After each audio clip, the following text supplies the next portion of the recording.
Hello दोस्तों, क्या हाल है। तारीख आज 13 सितंबर, दिन बुधवार, हिंदी तिथि चतुर्दशी। और आइए बात करते हैं आज के मुख्य समाचार में देश भर की तमाम बड़ी खबरों पर नजर डालते हैं। देखिए, बढ़ती महंगाई से लोगों को कुछ राहत मिली है। रिपोर्ट सामने आ रही, अगस्त महीने में मुद्रास्फीति घटकर 6.83% हुई, यानी फुटकर महंगाई दर में ये गिरावट देखी गई। कुछ सब्जियों वगैरह के दाम कम होने से ये गिरावट आई है, जबकि जुलाई में ये दर 7.44% थी। हालांकि अगस्त की महंगाई दर अभी भी आरबीआई की सीमा से लिमिट से ज्यादा है और ऐसे में महंगाई नियंत्रण करने के लिए रिजर्व बैंक ऑफ इंडिया की तरफ से कुछ बड़े कदम भी उठाए जाएंगे। लेकिन कुछ चीजों में महंगाई और भी ज्यादा बढ़ी है। देखिए, आप पिछले एक साल में 37% तक महंगी हुई दालें, चावल के दाम भी 9% तक बढ़े और इस बार तो संवत मानसून की वजह से भी महंगाई और ज्यादा बढ़ सकती है, क्योंकि कई राज्यों में बारिश बहुत कम हुई। इसके चलते खाने पीने की चीजों के दाम तेजी से बढ़ेंगे। चलिए, एक अच्छी खबर यह है दोस्तों कि देश का औद्योगिक उत्पादन जुलाई महीने में 5.7% बढ़ा, जो कि पिछले 5 महीनों का सबसे ऊंचा स्तर है। यानी देश के इंडस्ट्रियल प्रोडक्शन में बढ़ोतरी हुई है ना। और अगली बड़ी खबर देखिए दोस्तों, कोरोना के बाद देश में निपा वायरस का खतरा भी मंडरा गया। केरल राज्य में इस वायरस के संक्रमण से 2 लोगों की जान भी चली गई और राज्य सरकार की सहायता के लिए केंद्र की नरेंद्र मोदी सरकार की तरफ से एक टीम भी भेजी गई है। केरल के कोझिकोड में 2 संक्रमित व्यक्तियों की जान जाने के बाद अलर्ट जारी कर दिया है। और ये वायरस भी दोस्तों कोरोना की ही तरह बहुत खतरनाक है और इसीलिए प्रशासन की तरफ से कोझिकोड में लोगों से मास्क पहनने की भी अपील की गई है। और राजधानी दिल्ली में देखिए, इन्फ्लुएंजा ए और स्वाइन फ्लू का संक्रमण भी बढ़ रहा है। स्वास्थ्य विभाग की तरफ से चेतावनी जारी की गई है। लगातार लंबे समय से अगर आपको खांसी, जुकाम, बुखार है तो तुरंत डॉक्टर से संपर्क करें, है ना। और बड़ी खबर है, अमेरिका ने भारत में हुए G20 समिट की अब तारीफ की और भारत के इकोनॉमिक कॉरिडोर के फैसले की भी सराहना की।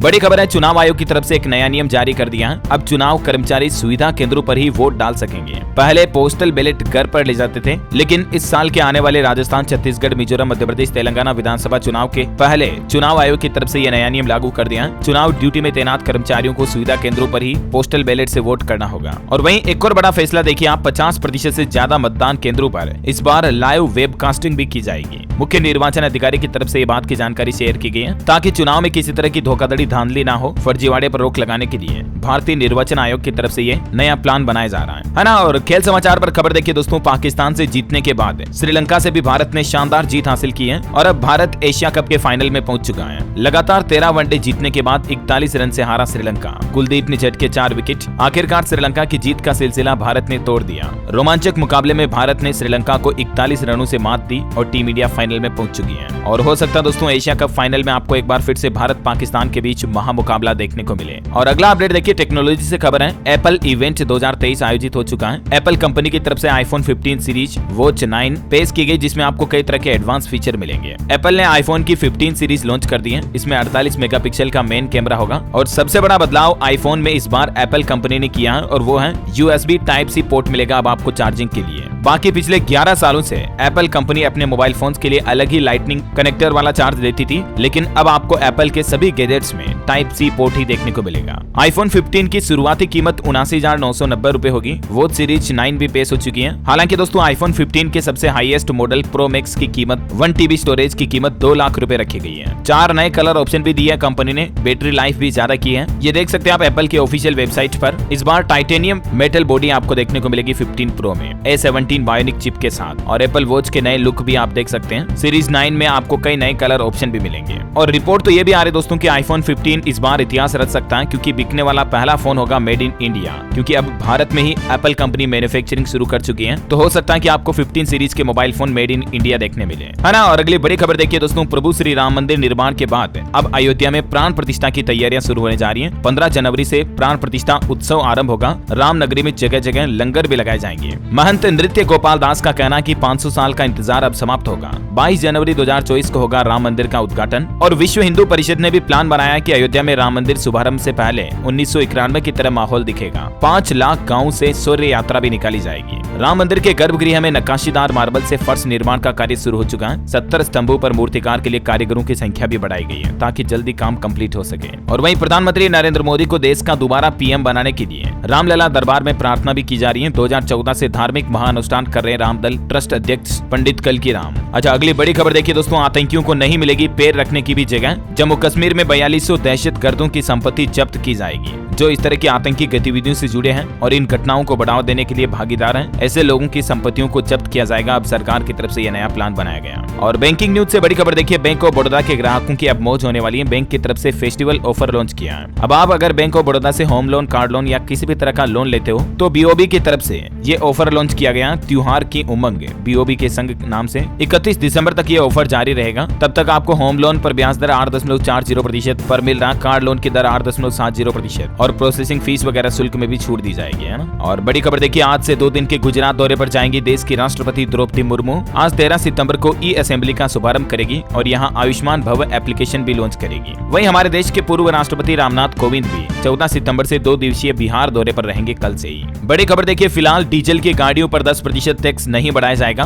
देश के परिवहन मंत्री नितिन गडकरी ने कहा कि ऐसा अभी तक सरकार का कोई प्रस्ताव नहीं है, लेकिन हाँ, अगर प्रदूषण कम नहीं हुआ हमारे देश में तो फिर डीजल गाड़ियों पर टैक्स बढ़ाने पर विचार करेंगे और इस बारे में वो देश की वित्त मंत्री निर्मला सीतारमण से भी चर्चा करेंगे। ये कहना देश के परिवहन मंत्री नितिन गडकरी का। अच्छा, देश के नए संसद भवन में भी अधिकारियों के लिए ये नियम लागू किया गया। गुलाबी रंग की नेहरू जैकेट पहनेंगे अधिकारी, कमल के फूल के प्रिंट वाली शर्ट और खाकी रंग की पैंट पहनेंगे। मार्शलों के लिए मणिपुरी पगड़ी भी रहेगी ड्रेस कोड में। 19 तारीख से ही देश के नए संसद भवन में कामकाज शुरू हो जाएगा। अच्छा, अगली बड़ी खबर है, अमेरिका से वापस आई 105 बेशकीमती चीजें। भारत से तस्करी करके इन चीजों को अमेरिका ले जाया गया था। 105 चीजों को तो वापस भारत ला दिया गया है। 16 चीजें अभी और रास्ते में हैं जो यूएस से भारत आएगी। और वहीं देखिए, बड़ी खबर, इंडियन आर्मी की ताकत और बढ़ने वाली है। पहला C295 ट्रांसपोर्ट प्लेन लेने के लिए स्पेन पहुंचे वायुसेना प्रमुख। 56 में से 16 plane ready to fly condition में आएंगे और बाकी 40 प्लेन टाटा कंपनी बनाएगी। भारत को अपना पहला C295 tactical military airlift plane आज बुधवार को मिल जाएगा। और वहीं देखिए दोस्तों, LAC पर भी हजारों फीट ऊंचाई पर भारत की धमक बढ़ने वाली है। देश के रक्षा मंत्री राजनाथ सिंह की तरफ से सबसे ऊंची हवाई पट्टी का उद्घाटन किया गया। ये दुनिया की सबसे ऊंची हवाई पट्टी है जो कि न्योमा में है और ये चीन से महज 40 से 50 किलोमीटर दूर है। ऐसे में चीन की बेहूदी हरकतों पर मुंहतोड़ जवाब देने के लिए ये भारत का बहुत ही अच्छा कदम है। देश के रक्षा मंत्री राजनाथ सिंह ने कुल 90 प्रोजेक्ट राष्ट्र को समर्पित किए, जिसमें सामरिक रूप से अहम नेचीफू सुरंग भी शामिल है। इस सुरंग समेत अरुणाचल प्रदेश की 36 सड़क और पुल समेत कई सारी परियोजनाएं इन 90 प्रोजेक्ट में शामिल हैं। और वहीं चीन से निपटने के लिए एक और बड़ा प्लान भी बनाया जा रहा है। हवाई पट्टी के बाद देखिए आप, लद्दाख में चीन पर भारत का तिहरा प्रहार। वायुसेना ने उठाया ऐसा कदम कि पलक झपकते ही चित हो जाएगा ड्रैगन। जी हाँ दोस्तों, दरअसल भविष्य में चीन को लेकर बढ़ते खतरे के बीच भारतीय वायुसेना खुद को और ज्यादा आधुनिक और ताकतवर बनाने में लगी है और इसी कड़ी में लद्दाख में अब वायुसेना का तीसरा एयरबेस बनाया जा रहा है, जो कि अगले 22 महीनों में बनकर कंप्लीट हो जाएगा। और देखिए, एयरफोर्स की एक और नई पहल, दुर्गम इलाकों में ये खास पैरासूट पहुंचाएगा सैन्य सामान। भारतीय वायुसेना कहीं भी उतार सकती है 20 टन वजन। ये नए पैरासूट भी इंडियन एयरफोर्स को मिल चुके हैं, है ना। और वहीं खबर देखिए, केंद्र सरकार का प्लान, रद्दी बेचकर कमाई करेगी 1 करोड़ की। दरअसल केंद्र सरकार अगले महीने यानी अक्टूबर से स्वच्छता अभियान का संस्करण शुरू करने जा रही है और इसके तहत प्लान बनाया जा रहा है। अलग अलग सरकारी ऑफिसों में जो कागजी डॉक्यूमेंट्स पड़े हैं कई सालों के, उन्हें ऑनलाइन डिजिटल कन्वर्ट किया जाएगा और उसके बाद उस रद्दी को बेचा जाएगा, है ना। और वहीं एक बड़ी अच्छी खबर देखिए दोस्तों, हेल्थ सेक्टर में आर्टिफिशियल इंटेलिजेंस का अनोखा कमाल। अनुभवी डॉक्टर की तरह AI ने पहचाना पित्ताशय कैंसर। PGI चंडीगढ़ के डॉक्टरों ने भी इस बात की पुष्टि की और ये आधुनिक स्वास्थ्य चिकित्सा के मामले में आर्टिफिशियल इंटेलिजेंस का पहला बड़ा सफलता भरा कदम है। और वही खबर है दोस्तों, नेशनल कैंसर ग्रिड की पहल से 1560 करोड़ की दवाइयां मात्र 240 करोड़ में खरीदी भारत ने। WHO ने भी इस बात की सराहना की। बड़ी खबर देखिए, इंडिया USA मामले के बीच स्टील एल्यूमिनियम निर्यात के लिए भारत और USA बनाएंगे संयुक्त निगरानी तंत्र। व्यापार विवाद अब खत्म होगा। हालांकि दोस्तों, जिस तरह से आजकल भारत सरकार अमेरिका के साथ रिश्ते मजबूत करने में लगी है, इसके उलट चीन को बड़े झटके दिए जा रहे हैं। देखिए, मैंने आपको कल ही बताया भी था, भारत सरकार ने चीनी स्टील पर एंटी डंपिंग ड्यूटी लगाई है। हालांकि इसका असर हमारे देश में भारत में भी पड़ेगा। स्टील से बनी हुई कई सारी चीजें, स्टील बर्तन वगैरह महंगे होंगे क्योंकि सरकार की तरफ से चाइना से आने वाले स्टील पर एंटी डंपिंग ड्यूटी लगा दी है, जो कि 5 साल तक जारी रहेगी। और इसके चलते चीन के सस्ते स्टील से डोमेस्टिक घरेलू भारतीय कंपनियों को भी नुकसान होगा। तो यही वजह की स्टील की कीमतें बढ़ेगी। और वहीं निवेश को लेकर खबर देखिए, रिलायंस रिटेल वेंचर्स लिमिटेड में 2069 करोड़ का बड़ा निवेश करने जा रही है। KKR ने बढ़ाई हिस्सेदारी। बड़ी खबर है, क्रिप्टो करेंसी और आर्टिफिशियल इंटेलिजेंस पर जल्द ही बनेगा कानून। IT मंत्री राजीव चंद्रशेखर ने बताई नई टेक्नोलॉजी को लेकर सरकार की तैयारी। और खबर है दोस्तों, हिंडाल्को ने वंदे भारत ट्रेनों के लिए यात्री कोच बनाने में मदद करने की परियोजना के लिए 2000 करोड़ रुपए निवेश करने की योजना बनाई है। भारत में ये कंपनी निवेश करेगी, इंफ्रास्ट्रक्चर बढ़ेगा, देश के लोगों को रोजगार भी मिलेगा। और वहीं बड़ी खबर आ रही है, देश के प्रधानमंत्री नरेंद्र मोदी आज आज बीना रिफाइनरी की 49,000 करोड़ रुपए की विस्तार परियोजना की भी आधारशिला रखेंगे। मध्य प्रदेश के बीना में सार्वजनिक क्षेत्र की ये कंपनी का विस्तार किया जाएगा, है ना। और दोस्तों अपन खबरों में आगे बढ़े इससे पहले आज के मौसम समाचार पर नजर डाल लेते हैं। और एक छोटी सी रिक्वेस्ट आपसे ये है कि अगर आपने DLS न्यूज चैनल को अभी तक भी सब्सक्राइब नहीं किया ना, तो सब्सक्राइब करके बेल आइकन दबा दो और इस वीडियो पर एक छोटा सा लाइक भी कर देना। चलिए मौसम की बात करें तो दिल्ली NCR में अगले 4 दिन बरसेंगे बादल। छत्तीसगढ़, उड़ीसा समेत कई राज्यों के लिए भारी बारिश का अलर्ट जारी किया IMD ने। उत्तर प्रदेश में 24 घंटों में लगभग 400% ज्यादा पानी बरसा। आज भी यूपी के 16 राज्यों में बारिश की संभावना है। मध्य प्रदेश में 15 सितंबर से बारिश का दौर तेज होगा। छत्तीसगढ़ के भी रायपुर समेत कई जिलों में हल्की बारिश की संभावना आप देख सकते हैं। और यूपी में तो भारी बारिश ने इतना कहर बरपाया कि अब तक 28 लोगों की जान चली गई। स्काईमेट वेदर की रिपोर्ट के मुताबिक अगले 24 घंटों के दौरान संपूर्ण भारत का मौसम पूर्वानुमान क्या कहता है, जिसकी जानकारी भी आप इस भारत के मैप में नक्शे में देख सकते हैं, कहां-कहां मध्यम और कहां-कहां बहुत भारी बारिश होने की संभावना है। और वैसे दोस्तों हमारे भारत के अलावा देखिए आप, लीबिया में तूफान और बाढ़ से 3000 लोगों की जान चली गई पिछले 24 घंटों में ही। ये बहुत ही बड़ी प्राकृतिक आपदा आई लीबिया में। 10,000 लोग अभी भी लापता हैं, जिसमें 123 तो सैनिक भी हैं। हालात इतने खराब हो रहे हैं कि मदद पहुंचाना तक भी मुश्किल हो रहा है। और जो अभी 2-3 दिन पहले मोरक्को में भूकंप आया था ना, उसमें भी मरने वालों की संख्या 2800 के पार पहुंच चुकी है। लगभग 3000 लोगों की यहाँ पर भी जान जा चुकी है। देखिए प्राकृतिक आपदाओं का प्रकोप। और वहीं दोस्तों सराफा बाजार पर नजर डालें तो देखिए आज सोना और चांदी की कीमतें स्थिर रही। अभी 24 कैरेट 10 ग्राम सोने का रेट 59,990 रुपए चल रहा और चांदी 74,400 रुपए प्रति किलोग्राम पर चल रही है। चलिए अगली बड़ी खबर देखिए, GST को लेकर एक नया अपडेट आया। 1 नवंबर से बदल जाएगा ये नियम। बड़े कारोबार करने वाली कंपनियों को 1 नवंबर से GST से संबंधित रसीदों को पोर्टल पर 30 दिनों के अंदर अपलोड करना जरूरी होगा। हालांकि ये प्रावधान अभी तक 100 करोड़ या उससे ज्यादा के टर्नओवर वाली कंपनियों पर लागू होगा। 1 नवंबर से ये नया नियम है ना। और एक अनोखी खबर देखिए दोस्तों, आपने शराब की नदियों का नाम सुना कभी? अगर सुना भी है तो भी आपने सिर्फ इतने दिन नाम ही सुना होगा, लेकिन आज देख भी लीजिए जरा। ये जो तस्वीर में आप देख पा रहे होंगे, ये बह रही है, लिटरली शराब बह रही है। ये घटना है पुर्तगाल के एक जगह की, जहाँ रेड वाइन की बाढ़ आ गई। 2000 की आबादी वाले गांव में 22 लाख लीटर शराब बह गई और ये बहकर सीधी नदी में पहुंच गई। दरअसल पुर्तगाल में एक कंपनी की फैक्ट्री की रेड वाइन की डिस्टिलरी के प्लांट में लीकेज हो गया, जिसके चलते जितना भी शराब का स्टॉक था वो सीधी सड़कों पर बह गई। अच्छा अगली बड़ी खबर है, 13 और 14 सितंबर को यानी आज और कल राजस्थान राज्य में पेट्रोल पंपों की हड़ताल रहेगी। सुबह 10 बजे से लेकर शाम को 6 बजे तक 2 दिन आपको राजस्थान में पेट्रोल पंपों पर पेट्रोल नहीं मिलेगा। हालांकि अभी भी पेट्रोल पंप संचालकों की एसोसिएशन का कहना है कि 15 सितंबर को हड़ताल को आगे और भी बढ़ाया जा सकता है। और राजस्थान राज्य में देखिए फलोदी के लिए नई स्लीपर बस सेवा शुरू हुई और ये राजस्थान के अजमेर, लोहावट, ओशिया होकर चलेगी। जैसे स्लीपर बसें होती है ना दूसरी, वैसे राजस्थान रोडवेज में भी स्लीपर कोच शुरू किए जा रहे हैं। और बड़ी खबर है, हरियाणा राज्य में राशन डिपो के अलॉटमेंट पर लगाई रोक। आरक्षण मिलने के बाद इंतजार में बैठी थी महिलाएं। पूरे प्रदेश में 3224 खोली जानी थी, लेकिन फिलहाल हरियाणा सरकार ने इस पर रोक लगा दी है। हरियाणा गवर्नमेंट के कुछ और फैसले देखिए। किसानों के लिए अच्छी खबर है, 20 तारीख से बाजरा और 25 तारीख से धान की खरीद शुरू हो जाएगी इसी महीने। और हरियाणा के डिप्टी CM की तरफ से केंद्र सरकार से इसको लेकर अनुमति मांगी गई है। आज फैसला आएगा। किसान बोले 15 सितंबर से शुरू हो।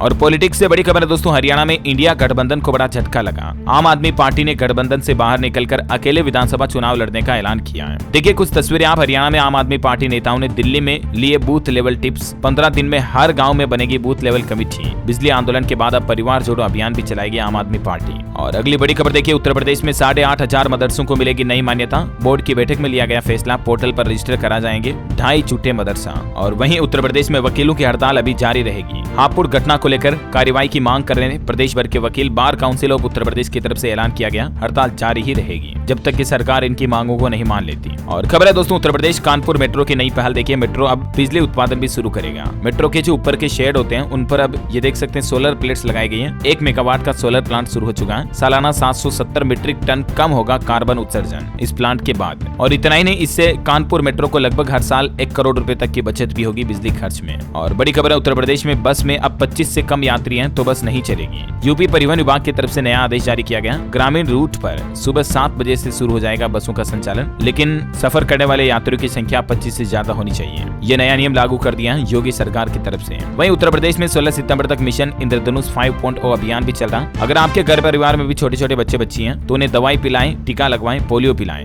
गर्भवती माताओं, बहनों, महिलाओं के लिए भी टीकाकरण के लिए ये अभियान शुरू किया गया है ना। तो ये कुछ यूपी में माहौल चल रहा है। और वहीं देखिए बड़ी खबर, छत्तीसगढ़ में व्यापारियों को सस्ती मिलेगी जमीन। मुख्यमंत्री भूपेश बघेल ने ऐलान किया। नवा रायपुर में बनेंगे कॉमर्शियल हब के साथ एरो सिटी और शहीद स्मारक भी। वहीं छत्तीसगढ़ में टीचर पोस्टिंग ऑर्डर निरस्ती पर हाईकोर्ट ने स्टे लगा दिया। शिक्षकों की याचिकाओं पर आज सुनवाई होगी। ट्रांसफर पोस्टिंग घोटाले में राज्य सरकार ने दिया था आदेश। और देखिए दिल्ली के मुख्यमंत्री अरविंद केजरीवाल और पंजाब के CM भगवंत मान छत्तीसगढ़ राज्य का दौरा करेंगे। 16 सितंबर को जगदलपुर में बड़ी सभा करेंगे। पंजाब से कुछ अपडेट देखिए। पंजाब में दिसंबर में नहीं होंगे जश्न, मुख्यमंत्री भगवंत मान बोले गुरु गोविंद सिंह के साहिबजादे शहीद हुए थे और इसलिए अब पंजाब में दिसंबर महीने में कोई जश्न नहीं मनेगा और पंजाब के सारागढ़ी में 6 महीने में बनेगा वॉर मेमोरियल भी। और वहीं पंजाब में टूरिज्म को बढ़ावा देने के लिए भी सरकार की नई पहल, टूरिज्म समिट एवं ट्रेवल मार्ट का आयोजन हो रहा है। पंजाबी खाने पहनावे के मुरीद हुए मेहमान, मंत्री मान बोली देश के हर मेले में पंजाब ब्रांड पेश होगा। अच्छा, और खिलाड़ियों के लिए भी एक अपडेट देखिए। पंजाब सरकार का फैसला, अब स्टूडेंट बिना फीस एडमिशन नहीं ले पाएंगे। फ्री शिप और स्कॉलरशिप के लिए आवेदन शुरू हो चुके हैं, पोर्टल पर ऑनलाइन करना होगा अप्लाई। ज्यादा जानकारी आप अम्बेडकर स्कॉलरशिप पोर्टल के ऊपर जाकर देख सकते हैं। और वहीं देखिए पंजाब में बाढ़ प्रभावित किसानों को 48 करोड़ का मुआवजा जारी किया गया। मंत्री जिम्पा बोले पहली बार प्रति एकड़ 6,800 का मुआवजा मिला। मुख्यमंत्री भगवंत मान ने कुल 188 करोड़ रुपए जारी किए थे। पंजाब में रोडवेज पनबस यूनियन ने भी चेतावनी दी, बोले 14 सितंबर को मुख्यमंत्री भगवंत मान अगर मीटिंग से भागे तो फिर चक्का जाम करेंगे। बड़ी खबर है, चंडीगढ़ के 1500 सरकारी भवनों पर लगाए जाएंगे सोलर पैनल और इसके लिए CREST की तरफ से 20 करोड़ रुपए का बजट भी जारी कर दिया। दिसंबर महीने तक 75 मेगावाट बिजली उत्पादन का लक्ष्य रखा गया चंडीगढ़ प्रशासन की तरफ से। और खबर है दोस्तों, पंजाब के मुख्यमंत्री भगवंत मान और दिल्ली के अरविंद केजरीवाल आज अमृतसर में आएंगे। पंजाब में यहाँ स्कूल ऑफ एमिनेंस की शुरुआत करेंगे। ट्रैफिक को लेकर पुलिस ने रूट प्लान भी जारी किया। और चलिए दोस्तों कुछ एजुकेशनल खबरें देखते हैं। देखिए CBSE परीक्षा के लिए आज से रजिस्ट्रेशन शुरू हो चुके हैं। प्राइवेट छात्र ऑनलाइन करा सकेंगे पंजीकरण। 11 अक्टूबर के बाद आपको 2000 रुपए लेट फीस देनी पड़ेगी। झारखंड में 26 सितंबर से जमा होगा ऑनलाइन आवेदन। सोशियोलॉजी, साइकोलॉजी व होम साइंस में ग्रेजुएट युवतियों के लिए JSSC ने निकाली पर्यवेक्षिका पद की 444 वैकेंसी भी। इस पोर्टल के जरिए अभ्यर्थी आवेदन कर सकते हैं। और एक श्रद्धांजलि देखिए दोस्तों, कॉमेडी एक्टर बीरबल का निधन हो चुका है। 84 साल की उम्र में इन्होंने आखिरी सांस ली। फिल्म शोले में भी इन्होंने किरदार निभाया था आधी कटी मूंछों वाले कैदी का। ईश्वर इनकी आत्मा को शांति दे, बीरबल जी को हमारी यही प्रार्थना है ना। और अगली खबर देखिए दोस्तों, टोनटेक कंपनी की तरफ से नया पेमेंट मोड लॉन्च किया, पे बाय कार। और इसके जरिए आप अपनी कार के इंफोटेनमेंट सिस्टम से यानी आगे की स्क्रीन से UPI पेमेंट कर पाएंगे, फास्टैग रिचार्ज वगैरह भी कर पाएंगे। खबर है, पश्चिम बंगाल की मुख्यमंत्री ममता बनर्जी 12 दिनों के विदेश दौरे पर रवाना हुई। स्पेन, दुबई में बिजनेस समिट में हिस्सा लेंगी। सौरव गांगुली भी इनके साथ होंगे। खबर है, मोदी सरकार के जन्मदिन पर 17 तारीख को इस बार आयुष्मान भव अभियान से 7 करोड़ परिवारों तक पहुंचने की तैयारी की है। मोदी सरकार ने 35 करोड़ आयुष्मान कार्ड बनाने का लक्ष्य रखा और इसके लिए देश भर में 17 सितंबर से अलग अलग जगहों पर आयुष्मान मेले भी लगाए जाएंगे। अच्छा, बड़ी खबर है, केरल हाईकोर्ट ने फैसला सुनाया। सरकारा देवी मंदिर में RSS द्वारा हथियार प्रशिक्षण पर बैन लगाया गया। अच्छा, उत्तर प्रदेश की योगी आदित्यनाथ सरकार ने कैबिनेट की बैठक आयोजित की और इसमें कुछ बड़े फैसले लिए गए। देखिए आप, अब हाई स्कूल पास और ITI डिप्लोमा धारक बन सकेंगे सर्वेक्षक। वहीं योगी सरकार ने किसानों को भी बड़ा तोहफा दिया। कैबिनेट बैठक के बाद किसानों के लिए इस योजना को मंजूरी मिल चुकी है। प्रदेश में सामान्य धान की खरीद 2183 रुपए प्रति क्विंटल की दर से की जाएगी, जबकि ग्रेड A धान का समर्थन मूल्य 2203 रुपए प्रति क्विंटल होगा इस साल के लिए। और किसानों के रजिस्ट्रेशन से लेकर धान क्रय की पूरी प्रक्रिया ऑनलाइन रखी जाएगी ताकि ट्रांसपेरेंसी रहे व्यापारियों और किसानों के बीच। और देखिए आप, किसानों को नहीं रोक पाई पुलिस, ग्रेटर नोएडा प्राधिकरण गेट पर जड़ा ताला। ये देखिए आप कुछ तस्वीरें, 118 दिन से किसान भाई लोग प्रदर्शन कर रहे हैं और 118वें दिन जमकर प्रदर्शन किया। बैरिकेड्स वगैरह भी तोड़ दिए पुलिस और किसान भाई लोगों के साथ कुछ झड़प भी हुई। किसान भाई लोग अपनी कई सारी मांगों को लेकर नोएडा में ये विरोध प्रदर्शन कर रहे हैं। और वहीं दोस्तों, योगी सरकार का एक और प्लान देखिए आप, 47 साल बाद यूपी में बसेगा नोएडा जैसा शहर। 5000 करोड़ की लागत से बीडा के गठन को योगी सरकार ने मंजूरी मिल चुकी है। बीडा यानी बुंदेलखंड औद्योगिक विकास प्राधिकरण। यहाँ पर झांसी जिले के 33 गाँवों को शामिल करके बुंदेलखंड औद्योगिक विकास प्राधिकरण का गठन किया जाएगा। और खबर है, प्रदेश की राजधानी लखनऊ वालों को भी बड़ी सौगात, अब इन जगहों पर बनेंगे ओवरब्रिज, लोगों को ट्रैफिक से सहूलियत मिलेगी, जिसकी जानकारी भी आप देख सकते हैं। और लखनऊ डेवलपमेंट अथॉरिटी की तरफ से 300 करोड़ से ज्यादा की कॉमर्शियल प्रॉपर्टी का खजाना भी लॉन्च किया। 25 अक्टूबर से आप ई-ऑक्शन यानी कि ई-नीलामी दर्ज करा पाएंगे। और बड़ी खबर है, काशी अयोध्या के बाद अब मथुरा का भी कायाकल्प होगा। इसी साल से मथुरा कॉरिडोर का निर्माण शुरू करने की तैयारी भी कर चुकी है योगी सरकार। और खबर है दोस्तों, हिमाचल प्रदेश में अब होटलों में परोसा जाएगा गुणवत्ता युक्त और पौष्टिक भोजन। खाद्य सुरक्षा विभाग की तरफ से कुछ नए नियम लागू किए जाएंगे होटलों में भोजन वगैरह को लेकर। खबर है, महाराष्ट्र में किसान भाई लोगों के लिए एक रिपोर्ट सामने आ रही, बड़ी चौंकाने वाली। देखिए, इस साल काल साबित हुआ 2023 तो अभी तक इस साल 685 से भी ज्यादा किसान भाई लोगों ने ये बड़ा खौफनाक कदम उठाया। देख सकते हैं आप, मतलब किसानों के लिए अभी भी सरकार को बहुत कुछ करने की जरूरत है। और देखिए, स्पेस साइंस में अमेरिका को बड़ी सफलता मिली है। नासा को मिली दूसरी पृथ्वी, पानी से भरा समुद्र और जीवन के संकेत भी इस नए ग्रह पर पाए गए। नासा के वेब टेलीस्कोप ने एक ऐसे ग्रह का पता लगाया जिस पर मीथेन गैस के अलावा कार्बन डाइऑक्साइड भी भी मिली है। और बड़ी खबर देखिए, झारखंड राज्य में डेंगू के 302 संदिग्ध मरीज मिले, 30 लोग डेंगू से ग्रसित हैं, 20 मरीज चिकनगुनिया पॉजिटिव भी पाए गए। झारखंड विश्वविद्यालय एक्ट में होगा संशोधन, अब असिस्टेंट प्रोफेसर भी बन सकेंगे एचओडी। सीनेट की बैठक में ड्राफ्ट पर लगेगी अंतिम मुहर। वहीं झारखंड को मिली मेजबानी, देश में पहली बार आयोजित अंतर्राष्ट्रीय hockey women's Asian championship trophy का शेड्यूल जारी हो चुका है और इसका आयोजन 27 अक्टूबर से 5 नवंबर के बीच झारखंड में होगा। वहीं खबर है दोस्तों, हिमाचल प्रदेश में पिछले साल की अपेक्षा इस बार 50% कम सेब उत्पादन हुआ और इसके चलते सेब जैसे फल इस साल बहुत ज्यादा और महंगे रहेंगे। उत्तराखंड के मुख्यमंत्री पुष्कर सिंह धामी सरकार की कैबिनेट मीटिंग में खोला गया पिटारा, आम जनता से लेकर निवेशकों तक सबको मिलेगा लाभ। कैबिनेट बैठक के कुछ महत्वपूर्ण निर्णयों के बारे में आप जानकारी देख सकते हैं स्क्रीन पर। एक फैसला ये लिया गया, प्रदेश में पहली बार बनी सेवा क्षेत्र नीति जिसके माध्यम से पूंजी निवेश को बढ़ावा दिया जाएगा। और वही खबर है, उत्तराखंड के मुख्यमंत्री पुष्कर सिंह धामी खुद इन्वेस्टर समिट की तैयारियों की समीक्षा कर रहे हैं और इन्वेस्टर समिट को लेकर लंदन में भी रोड शो होगा। उत्तराखंड के इस शो का आयोजन लंदन में भी होगा, है ना। और प्रदेश में शिक्षकों को भी कई बड़ी सौगात दी है। केंद्रीय शिक्षा मंत्री धर्मेंद्र प्रधान ने शिक्षा क्षेत्र में कई योजनाओं का शिलान्यास और लोकार्पण किया। ये कुछ तस्वीरें आप देख सकते हैं उत्तराखंड के देहरादून में, है ना। और वहीं उत्तराखंड सरकार ने एक और बड़ी घोषणा कर दी, अब बेटों के जन्म पर मिलेगी महालक्ष्मी किट। जिस तरह से बेटी के जन्म के बाद सरकार कई सारी योजनाएं चालू कर रखी है, उत्तराखंड सरकार ने अब प्रदेश में कुपोषण के संबंध में आंगनबाड़ी में बहनें जागरूक भी करेगी महिलाओं को। और खबर है, पंजाब के मुख्यमंत्री भगवंत मान ने 249 कर्मियों को नियुक्ति पत्र दिए, बोले सरकार ने 36,000 नौकरियां देने का आंकड़ा पार किया, पंजाबी मेहनत कश लोग हैं। हरियाणा में हाईवे पर बनेगी नई हवाई पट्टी, डिप्टी सीएम ने किया ऐलान, अब कई जिलों की चमकेगी तस्वीर। ज्यादा जानकारी देख सकते हैं आप इसके बारे में। और वही खबर है दोस्तों, उबर कंपनी का बड़ा कदम, भारतीय नौसेना के साथ मिलाया हाथ, अब ये देगी बड़ी सुविधा। दरअसल उबर कंपनी भारतीय नौसेना के स्टाफ और परिवारजनों को ट्रांसपोर्टेशन सोल्यूशन की सुविधा देगी और इसके लिए इंडियन नेवी और उबर ने एक समझौते पर ज्ञापन पर साइन भी किया, देख सकते हैं आप। और अंत में आज के राशिफल पर नजर डालें तो देखिए, मिथुन राशि के लोग पूरी जानकारी मिलने के बाद ही निर्णय लें। सिंह राशि के लोग अवसरों का लाभ उठाएं। कर्क राशि के लोगों को जीवन में संतुलन बनाए रखना होगा। कन्या राशि के लोग पारिवारिक विवादों को हल करें, है ना। और आप मुझे कमेंट करके बताइए दोस्तों कि चाणक्य किसका प्रधानमंत्री था। 4 ऑप्शन देता हूं आपको, चंद्रगुप्त मौर्य, बिंबिसार, चंद्रगुप्त द्वितीय या Ashok. ABCD which is right option, let me know in the comment box. सही जवाब देने वाले लोगों को रैंडमली सेलेक्ट किया जाएगा हमारी DLS न्यूज टीम की तरफ से और आप जीत सकते हैं एक शानदार सरप्राइज गिफ्ट जो कि गिव अवे के रूप में आप तक पहुंचा दिया जाएगा। और इसी के साथ ही अगर आपको वीडियो अच्छा लगा तो इसे लाइक करना, शेयर भी करना। DLS न्यूज चैनल को सब्सक्राइब करके बेल आइकन जरूर दबा देना ऐसी ही महत्वपूर्ण जानकारियों से अपडेट रहने के लिए। जय हिंद, जय भारत।